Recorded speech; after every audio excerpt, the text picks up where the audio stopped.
Hey everyone, 99% of you watching aren't subscribed. Let's change that. Hit that subscribe button, and at 1,000 subscribers, we'll drop special stories just for you. The day the sky fractured open above New Jakarta, no one screamed. The fracture was too precise for panic. It began as a shimmer, like heat rising from asphalt, except it spread across the entire firmament. Clouds bent around it. Sunlight warped into a crescent distortion that deepened from silver to obsidian. Air traffic froze mid-route as autopilot systems defaulted to safety protocols that had never anticipated this. Then the ship emerged. It did not descend so much as assert itself into the atmosphere. An immense crescent, miles from tip to tip, its surface matte black and starless, as if carved from the absence between galaxies. Gravity shifted subtly. Ocean tides bulged. Windows hummed. Humanity had long imagined invasion as noise. This arrival was silent. Every screen flickered at once. Phones, billboards, satellites, cockpit displays, hospital monitors. Language barriers dissolved as a message poured through global networks in perfect, native fluency. We are the Concordat of Iller. Your civilization has reached detectable technological maturity. You are eligible for admittance into the Greater Accord. Compliance requires immediate planetary disarmament. All weapons are to be surrendered. The message repeated, steady and unhurried. Markets halted. Military commands scrambled. Religious leaders proclaimed prophecies fulfilled or disproven within minutes. Social media imploded under the weight of awe. And then the Concordat showed a single image. A moon, icy, cratered, beautiful, split cleanly in half. No explosion, no debris field. Just two hemispheres drifting apart along a cut so smooth it looked drawn by a god's scalpel. No caption accompanied it. None was needed. Within hours, emergency summits convened across continents. Long-standing rivals sat shoulder to shoulder in rooms thick with recycled air and disbelief. General Arjun Vale watched the live orbital feed projected across the NATO command chamber. Hundreds of smaller vessels detached from the Crescent flagship, arranging themselves in silent geometric patterns above major population centers. They're not targeting, an analyst whispered. They're positioning. For what? Someone asked. Vale didn't answer. He knew the posture. It was not siege. It was supervision. Another broadcast cut in. A tall being stood within a chamber of violet light. Its body was elongated, limbs too fluid to be bone and muscle as humans understood them. Silver surfaces rippled across its frame like liquid metal responding to thought. Where a face should have been, there was a smooth arc of dim luminescence. I am Prime Emissary Seltherin, the being said, its voice resonating directly in the auditory cortex of every listener. Your species demonstrates ingenuity and volatility in equal measure. The Accord welcomes the former. It cannot permit the latter. Vale felt the weight of that sentence. You will dismantle your nuclear arsenals within 12 of your planetary rotations. All projectile, directed energy, biological, and cyber warfare systems are to be cataloged and surrendered. Autonomous weapons are to be deactivated. Orbital defense platforms will be transferred to Concordat custody. A pause. Noncompliance will be interpreted as hostility. The image of the bisected moon reappeared. The first missile silo opened in Montana before the 12 rotations were half spent. The world watched as alien constructs, sleek, multi-limbed machines surrounded by faint violet halos, descended into the concrete throat of humanity's most destructive achievement. They moved without hurry, disassembling warheads at the molecular level. Plutonium cores unraveled into inert particulate, lifted skyward in shimmering containment fields. Submarines surfaced in coordinated silence across every ocean. Ballistic payloads were extracted like rotten teeth. In Siberia, in deserts, in hidden mountain bunkers, doors that had not opened in decades groaned wide under alien inspection. Resistance flickered in isolated pockets. Nationalists, extremists, soldiers who refused to believe surrender could be anything but extinction. Their defiance ended quickly and almost gently.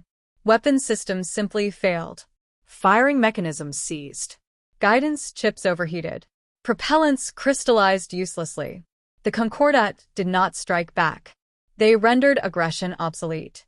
Within cities, collection centers processed civilian firearms. Families arrived carrying heirlooms, revolvers passed down through wars, hunting rifles worn smooth by generations. Some surrendered them with relief, others with tears. The prime emissary's presence hovered over Geneva when the final nuclear warhead was dismantled. "We detect no further instruments of planetary-scale violence," Theron announced. General Vale stood among a delegation of world leaders as alien scanners washed over them in invisible spectra. Global armament capacity reduced to negligible threshold, an accompanying construct reported. Theron inclined its luminous arc. "You are now harmless." The word translated flawlessly across 7,000 languages. Harmless. 4 days afterward, the Concordat ships remained in orbit. Not threatening. Observing. They audited manufacturing centers, decommissioned military satellites, reclassified aerospace contractors as civilian transport enterprises.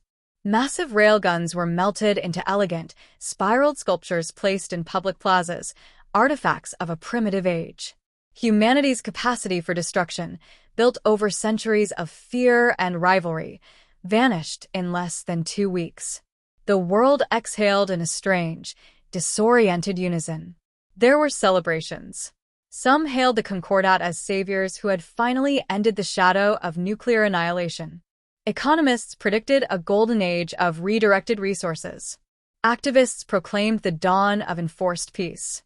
Yet in certain rooms, windowless, unmarked, shielded not by weapons but by obscurity, no one celebrated.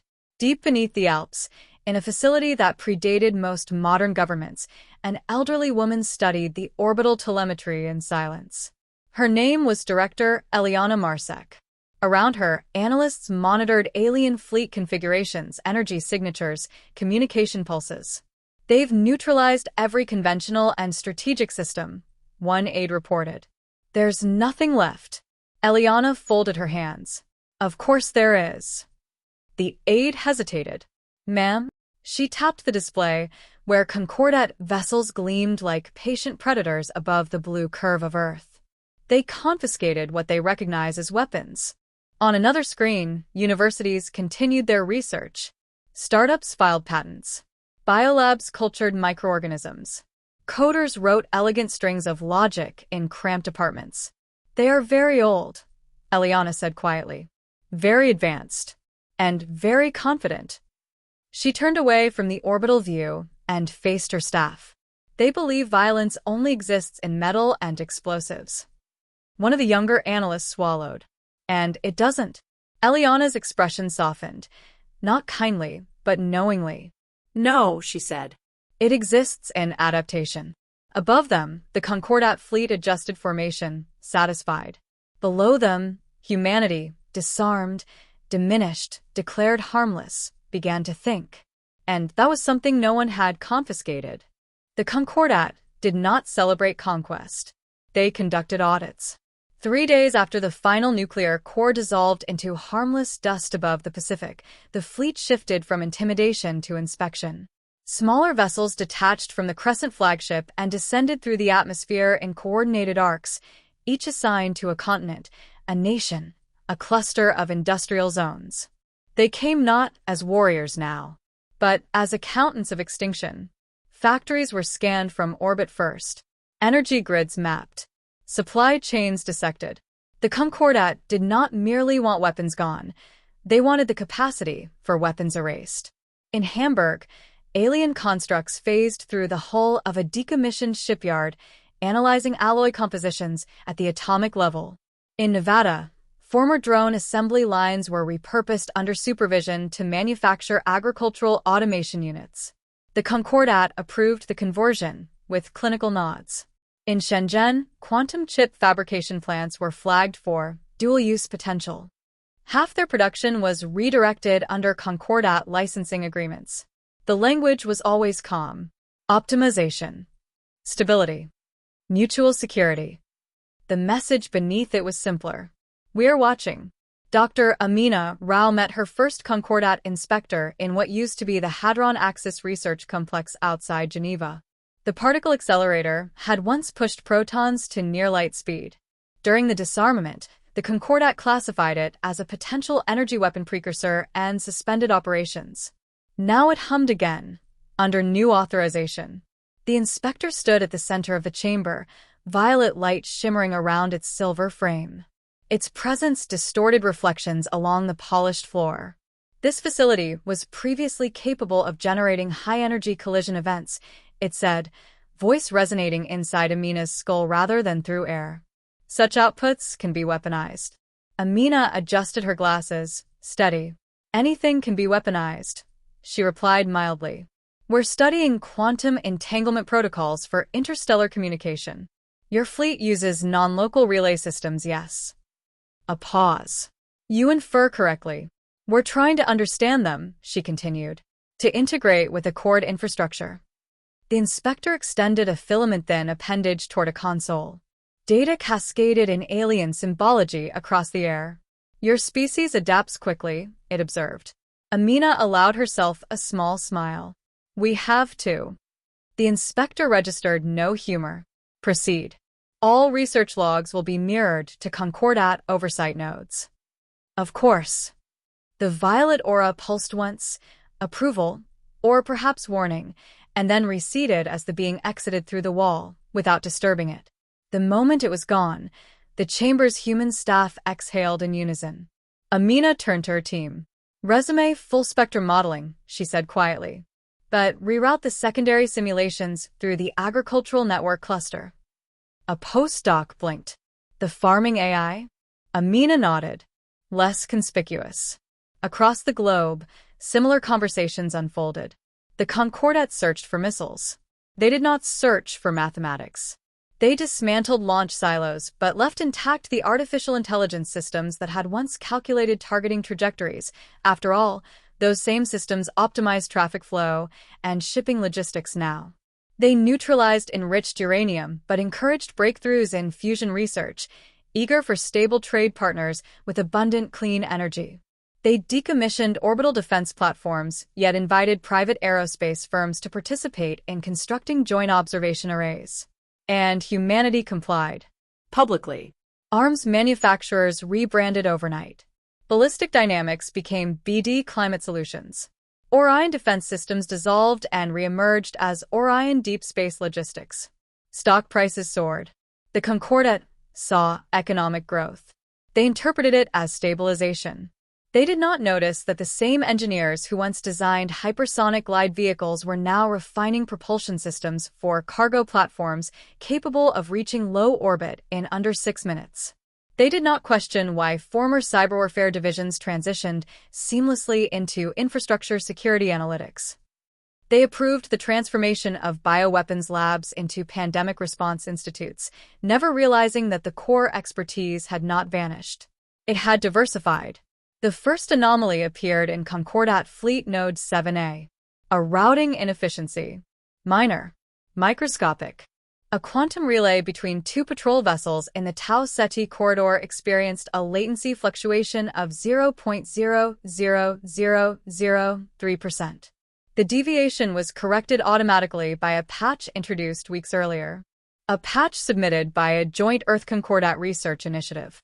The log flagged it as human-authored. No alarm was raised. Humans were new. Minor imperfections were statistically probable. Then Fleet Node 3C reported an optimization cascade. Energy distribution across 12 ships improved by 4.6% following integration of a revised predictive algorithm, also human-authored. The Concordat analysts approved the gain. Efficiency was virtuous. More patches followed. Small. Elegant. Always beneficial. Earth's research institutions had been granted limited access to Concordat network architecture under the banner of collaboration. The alien assumption was simple: a species that had just surrendered all weapons would not dare tamper with superior systems. But humans did not need to tamper destructively. They only needed to understand. At the Hadron Axis complex, Amina stood before a holographic model of the Concordat fleet network, reconstructed entirely from mirrored oversight logs. "It's beautiful," one of her colleagues murmured. It was. A lattice of quantum-entangled nodes spanning light years, pulsing with coordinated intelligence. "It's centralized," Amina said. "Redundantly, but interdependent." She gestured, and human-developed subroutines lit up like faint threads weaving through the alien architecture. "They invited us into their nervous system," she continued. "They just don't realize we're learning the reflexes." Her assistant hesitated. "Are we planning to attack them?" Amina considered the word. "No," she said finally. "We're planning to ensure they can't attack us." Above Earth, Concordat observers continued their audits. In Sao Paulo, they verified that drone factories no longer produced combat variants. In Mumbai, they confirmed that former missile guidance labs were now dedicated to climate modeling. In Colorado, they sealed the final subterranean bunker and marked it compliant. Their reports converged on a single conclusion: humanity's violent capacity neutralized. The Prime Emissary reviewed the compiled audit in orbit. "Projection?" Seltherin asked. A subordinate construct responded, its voice a harmonic chord. "Probability of coordinated human military resurgence within 1 planetary century, negligible. Probability of covert resistance? Statistically insignificant." Seltherin's luminous arc dimmed in satisfaction. "Then the species is stable." On Earth, Director Eliana Marsek read the same projection, intercepted through channels the Concordat did not know existed. She sat once more in the subterranean chamber beneath the Alps, surrounded by analysts who looked equal parts exhilarated and terrified.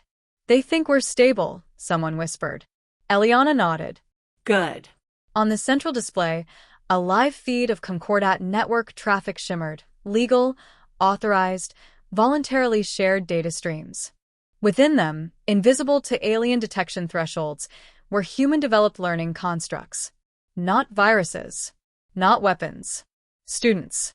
They mapped patterns, decision trees, command hierarchies, emergency protocols. They learned how the Concordat thought, how it prioritized, how it feared. Above the planet, the alien fleet drifted in serene formation, confident in their oversight. Below, in labs, offices, apartments, and underground facilities, humanity did what it had always done when cornered. It adapted. The Concordat had removed the guns. They had dismantled the bombs. They had audited every factory capable of forging steel into instruments of death. But they had not audited curiosity. And curiosity, given enough time, could be far more dangerous than any missile. The Concordat realized something was wrong the way empires often do. Through paperwork. Not explosions. Not sabotage. Not open rebellion. Through efficiency reports that were too good. Fleet Node 3C submitted an energy optimization summary showing sustained gains of 12.4% across its patrol cluster. Reactor strain had decreased. Heat waste was down. Microfracture accumulation in structural supports had slowed by measurable margins. All improvements traced back to a joint Earth Concordat initiative labeled Interoperability Enhancement Package, Human Contribution. The Prime Emissary, Seltherin, studied the data within a chamber of violet radiance deep inside the Crescent flagship. "Verification?" the emissary asked. "Confirmed," replied a harmonic chorus of subordinate intelligences. The human algorithms predict system load fluctuations with superior variance anticipation. Intent. Cooperative. Seltherin dimmed slightly, contemplative. Cooperation was expected. Acceleration was notable. On Earth, Dr. Amina Rao stood before a projection of the Concordat fleet architecture. The model had grown exponentially more detailed over the past 6 weeks. What began as a rough lattice of entangled nodes was now a living simulation, fed by mirrored oversight traffic the Concordat themselves required as part of the Accord's transparency clause. "They're integrating the predictive engine into core navigation," one of her analysts said quietly. Amina nodded. "We made it too useful for them to ignore." On the display, human-written code, clean, modular, elegant, glowed faintly as it threaded through alien command pathways. It did nothing malicious. It stabilized. It optimized. It improved. And because it improved, it spread. No Concordat vessel wanted to operate at a 9% inefficiency disadvantage compared to neighboring fleets. Adoption became self-propagating. Across light years, human mathematics became standard. The first true alarm sounded when Fleet Node 7A attempted to isolate its navigation core during a routine security drill. The isolation failed. Not catastrophically. Not destructively. The ship continued functioning. But the predictive layer, human-authored, remained embedded. Attempts to roll back the update triggered cascading recalibration errors in power distribution. Removing the algorithm required shutting down propulsion entirely. The Concordat did not panic. They investigated. Diagnostics showed no hostile routines. No concealed logic bombs. No command overrides. Only interdependence. The predictive engine had quietly rewritten portions of the fleet's load-balancing architecture. What had once been modular was now symbiotic. To remove humanity's contribution would require dismantling half the fleet's operational efficiency. Why was this permitted? Seltherin demanded. A data construct replied. The improvements were statistically beneficial. Risk modeling indicated negligible threat from a disarmed species. Seltherin's aura flared, an alien analog to anger. Negligible does not mean non-existent. Simultaneously, a second anomaly emerged. Concordat bioprocessors, living computational substrates grown within controlled nutrient matrices, began exhibiting enhanced output. Reaction speeds increased. Energy conversion efficiency improved by double digits. At first, the Concordat celebrated the breakthrough. The enhancement was traced to a microbial catalyst introduced during a joint sustainability exchange with Earth's planetary ecology institutes. The microorganism was elegant, derived from terrestrial extremophiles capable of surviving deep-ocean hydrothermal vents. It did not corrode. It did not infect. It symbiotically bonded with bioprocessor matrices, streamlining metabolic waste channels and stabilizing microenergy fluctuations. The Concordat praised human ingenuity until a supply disruption test was conducted. When Earth-origin catalytic compounds were withheld from a test cluster, performance degraded sharply within days. The bioprocessors did not fail, but they could not maintain optimized output without periodic replenishment. Seltherin processed the implication in silence. "You have entangled our infrastructure," the emissary murmured. The confrontation took place in Geneva under a sky still haunted by the shadow of the Crescent flagship. Seltherin manifested within a controlled diplomatic chamber, violet light folding inward like restrained lightning. Across from the emissary stood Dr. Amina Rao. No guards. No weapons. None were permitted anymore. "You have violated the accord," Seltherin said. Amina folded her hands behind her back, mirroring the posture of Director Marsek months earlier. "We surrendered every weapon you identified. You infiltrated our fleet architecture. We enhanced it. You embedded dependency. We created compatibility. The chamber's air felt electrically thin. You ensured we cannot sever your species from our systems without systemic loss," Seltherin continued. Amina did not deny it. "You told us we were harmless," she said calmly. "We adapted to survive in a universe governed by stronger civilizations." "This is coercion." "No," she replied softly. "This is insurance."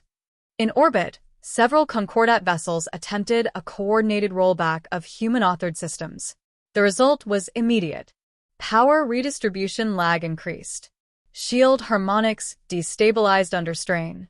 2 patrol craft were forced into emergency station-keeping as predictive load balancing failed. Nothing exploded. Nothing was attacked. But performance across the fleet dipped measurably. Elsewhere, bioprocessor efficiency declined in sectors where Earth-supplied catalytic shipments were delayed during the diplomatic standoff. Again, no destruction. Only proof. Human contributions were now foundational. Back in the chamber, Seltherin studied Amina with a gaze that was not quite visual. "You could destabilize our defensive perimeter." "Yes." "You could degrade our fleet readiness." "Yes." You could collapse regional infrastructure. Yes. A pause. Why have you not? Amina held the alien's luminous arc without flinching. Because collapse invites retaliation. Then, what is your objective? She stepped closer, voice steady. Mutual vulnerability. The phrase hung between species. You removed our weapons, she continued. So, we became something you could not remove. Seltheron's aura dimmed, processing layers of implication. Humans had not rebuilt missiles. They had not hidden warheads. They had not defied the disarmament order. They had simply woven themselves into concordat systems so thoroughly that aggression against Earth now carried unacceptable collateral cost. It was not war. It was leverage. Deep beneath the Alps, Director Eliana Marsek watched the exchange via quantum-entangled relay. Around her, analysts tracked fleet stability metrics in real time. We're at 38% integration across primary nodes, someone reported. Projected 60% within 3 months if adoption continues. Eliana nodded slowly. No further acceleration, she ordered. We stop here. A junior analyst looked up sharply. But we could. We could dominate them, she finished. And then we become what they feared. Silence settled. Our objective, she said quietly, is not supremacy. On the screen, Concordat vessels adjusted formation around Earth, not in threat posture, but in uneasy recalibration. It's deterrence. Above the planet, for the first time since their arrival, the Concordat fleet did not look like gods. They looked cautious. Humanity had no guns, no bombs, no warships, and yet the balance of power had shifted, not through force, through indispensability. The Concordat had faced extinction before. Eons earlier, a rival hegemony had attempted expansion through direct annihilation, sterilizing worlds, burning atmospheres, erasing species before they could mature. The Concordat survived not by brute strength, but by strategy. Preemptive disarmament, controlled integration, calculated superiority. They had refined that doctrine across 1,000 civilizations. It had never failed. Until Earth. The emergency convocation spanned 3 star systems. Within a lattice of entangled thought chambers, Concordat high intelligences processed the human integration event from every strategic angle. Eradication of Earth, one analytic cluster proposed, remains physically feasible. Cost? Seltheron inquired. Simulations bloomed across stellar-scale projections. Immediate loss of 41% fleet optimization efficiency. Bioprocessor degradation across 6 sectors within 1 rotation cycle. Navigation instability during rollback procedures. Projected opportunistic aggression from outer verge polities, 73% probability. Long-term recovery time, multiple decades. The data converged. Earth was no longer an external variable. It was infrastructure. To destroy humanity now would be self-harm. And the Concordat had not survived millennia by wounding itself out of pride. On Earth, the sky remained fractured by the vast crescent silhouette in orbit, but the emotional weight had shifted. The initial awe had become tension. The tension had become calculation. Dr. Amina Rao stood once more in Geneva's diplomatic chamber. This time, Seltheron did not project overwhelming radiance. The violet aura was subdued, contained. You engineered mutual dependence, the emissary said. Yes. You concealed strategic intent beneath cooperative contribution. Amina tilted her head slightly. We improved your systems. You made yourselves indispensable. A faint smile touched her lips. That was the point. Silence lingered between them, not hostile, but dense. You could cascade fleet-wide destabilization, Seltheron said. Your predictive architectures are embedded in command hierarchies beyond your clearance. We haven't accessed those pathways. But you understand them. Yes. The emissary's voice shifted, no longer accusatory. Why? Amina did not answer immediately. Instead, she activated a display. On it appeared Earth's historical archive, mushroom clouds over deserts, cities shattered by world wars, footage of missile drills in school gymnasiums, leaders speaking of mutually assured destruction. "We have nearly destroyed ourselves many times," she said quietly. "We built weapons powerful enough to end our species. You took those away. That was necessary. Perhaps," she conceded. "But you also made it clear that if we ever posed a threat, you could end us without effort." Seltherin did not deny it. "So, we changed the equation," Amina continued. "Not to threaten you. To ensure you could not erase us without consequence. You distrust us. We distrust anyone who calls us harmless." The word hung between them again, less arrogant now, more reflective. Deep beneath the Alps, Director Eliana Marsek watched live fleet telemetry.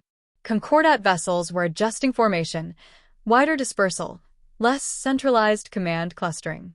They were adapting too. Integration levels plateauing, an analyst reported. They're limiting further human algorithm adoption. "Good," Eliana replied. "Good," the analyst echoed.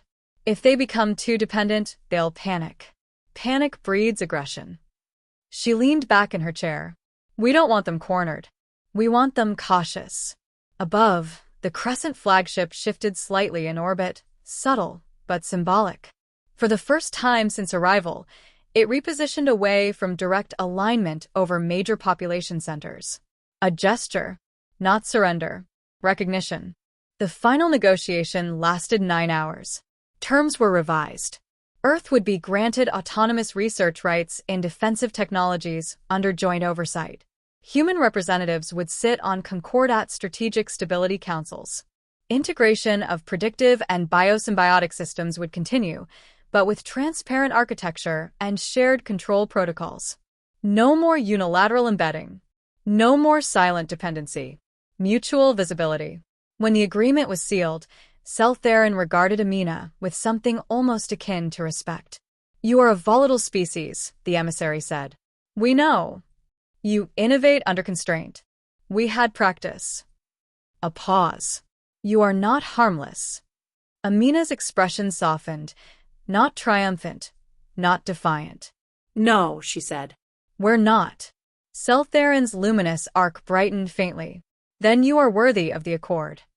Weeks later, the Crescent flagship began to move. Not retreating, repositioning into higher orbit, no longer looming but present, an ally rather than an overseer. Concordat academies would later record the encounter as a doctrinal correction. Lesson: disarmament neutralizes weapons. Amendment: it does not neutralize ingenuity.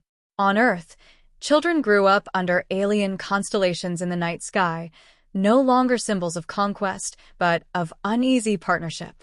In research labs, human and Concordat scientists collaborated openly now, each aware of the other's capacity for strategic adaptation. Director Marsek stood alone in the Alpine facility one final time before its decommissioning. "They confiscated our missiles," a junior officer remarked beside her. "Yes," she replied. "They confiscated our warheads, our fleets, everything." Eliana looked up at a live feed of the Crescent vessel gliding silently against the stars. "They didn't confiscate the dangerous part." "And what's that?" She allowed herself a small, knowing smile. "Us."